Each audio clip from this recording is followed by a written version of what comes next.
بنے ہوں گے وہ تلاش کرے گا اس بندے کو جو زکوٰۃ نہیں دیتا تھا۔ وہ اجدہ اس بندے سے کہے گا کہ اپنا دایاں ہاتھ میری طرف کرتا تاکہ میں تیرا ہاتھ کھا جاؤں۔ پھر وہ اجدہ اس کا دایاں ہاتھ چبائے گا، پھر اس کا بایاں ہاتھ چبائے گا۔ جب بایاں ہاتھ کھا رہا ہوگا تو اتنی دیر میں اس کا دایاں ہاتھ واپس آ جائے گا، اسی طرح اس کے ہاتھ واپس آتے رہیں گے اور وہ اجدہ اس کے ہاتھ چباتا رہے گا۔ جب وہ ہاتھ چبا رہا ہوگا تو اس کی چیخ ایسے نکلے گی کہ پورا میدان محشر کانپ جائے گا۔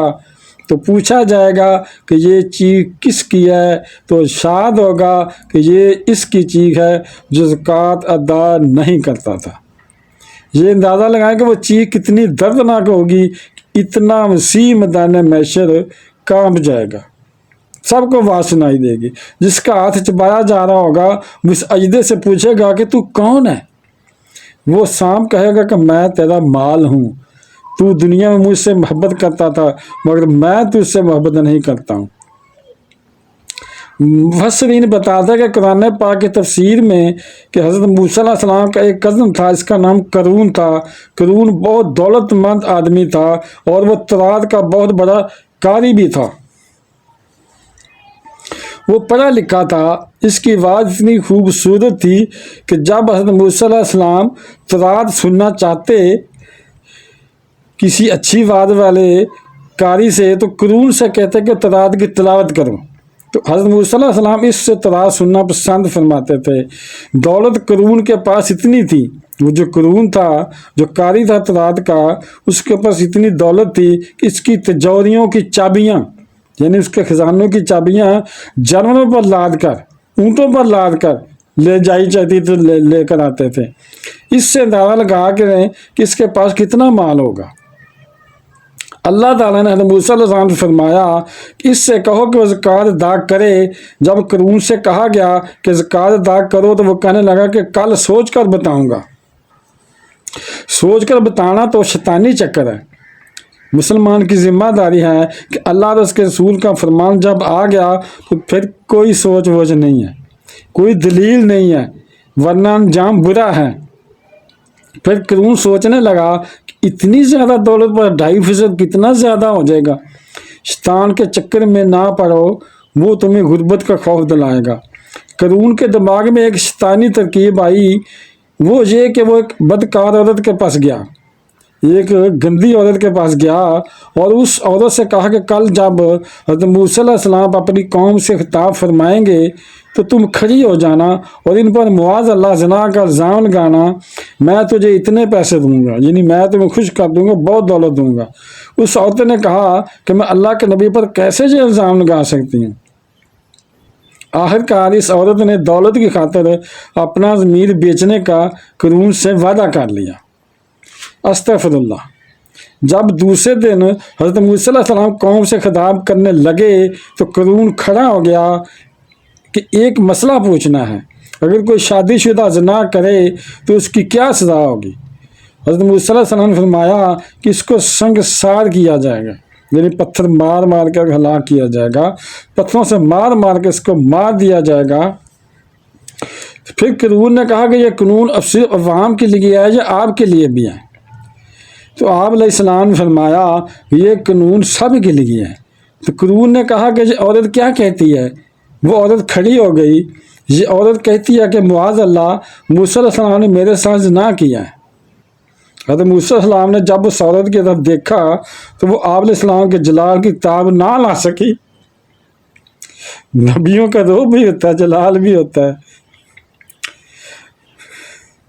اس عورت کا سارا جسم کانپ گیا، تو موسیٰ علیہ السلام کے وہ روب کی تاب نہ لا سکی تو ہمارے نبی صلی اللہ علیہ وسلم کی روب کی تاب کون لا سکتا ہے؟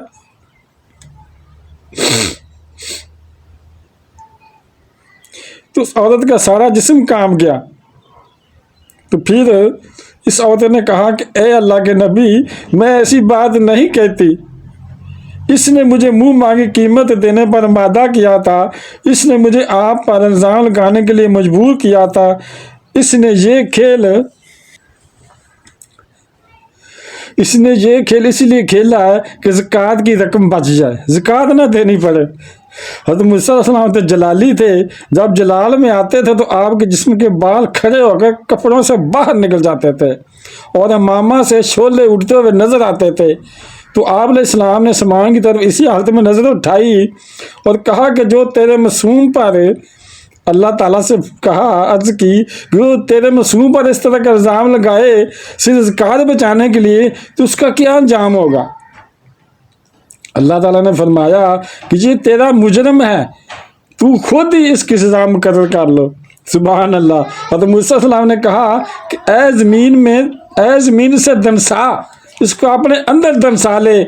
جب وہ کمر تک دنس گیا تو اس نے دنستے دنستے کہا کہ موسیٰ، میری دولت پر قبضہ کرنے کا اچھا طریقہ ہے کہ مجھے زمین میں دسا کر میری دولت پر قبضہ کر لو۔ اللہ کے پیغمبر نے کہا کہ اے زمین رک جا، اور حکم دیا کہ اس کی دولت کو اس کے سر پر رکھ دو۔ فرشتوں نے اس کی جتنی دولت کی چوریاں تھیں اس کے سر پر رکھ دی۔ پہلے تو بغیر وزن کے دنس رہا تھا، نبی علیہ السلام سے منہ چلانے کی، منہ ماری کرنے کی سزا ملی کہ اس کی ساری دولت، اس کا وزن اس کے سر پر آ گیا اور اسی حالت میں دنستا گیا۔ اللہ کے رسول صلی اللہ علیہ وسلم فرمایا کہ ابھی بھی وہ زمین میں دنس رہا ہے۔ ذرا دیکھیں کہ مال کی محبت نے اسے کہاں سے کہاں پہنچا دیا۔ آج ہمارے یہاں بھی یہی ہو رہا ہے کہ لوگ زکوٰۃ نہیں دے رہے۔ اللہ کے رسول صلی اللہ علیہ وسلم فرمایا کہ جب لوگ زکوٰۃ کو توان سمجھنے لگے تو اس وقت میری امت پر مصیبتیں ایسے برسیں گی جیسے کالی رات میں جب بادل امڈ آتے ہیں تو کیا چھما چھم زور سے بارش برستی ہے، ایک مصیبت ختم نہیں ہوگی تو دوسری مصیبت آ جائے گی۔ اسے اس سید امین القادری صاحب نے بھی بیان کیا ہے۔ اس لیے اسلام کے کسی فرض کا انکار کرنے والا دائرہ اسلام سے خارج ہو جاتا ہے۔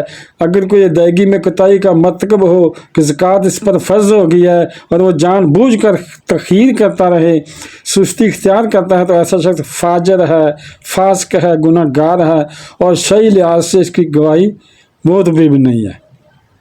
بہن بھائیو، بیٹے بیٹیو، اگر آپ کی ویڈیو پسند آئی ہے تو اسے صدقہ زیادہ سمجھ کر آگے شیئر کر دیں، اور اگر ابھی تک آپ نے میرے چینل کو سبسکرائب نہیں کیا تو لازمی کر لیں اور بیل کو دبا کر آل پر کلک کر دیں تاکہ میری آنے والی اچھی سے اچھی ویڈیوز آپ کو ملتی رہیں۔ چلو ملتے ہیں نیکسٹ ویڈیو میں۔ السلام علیکم، خدا حافظ۔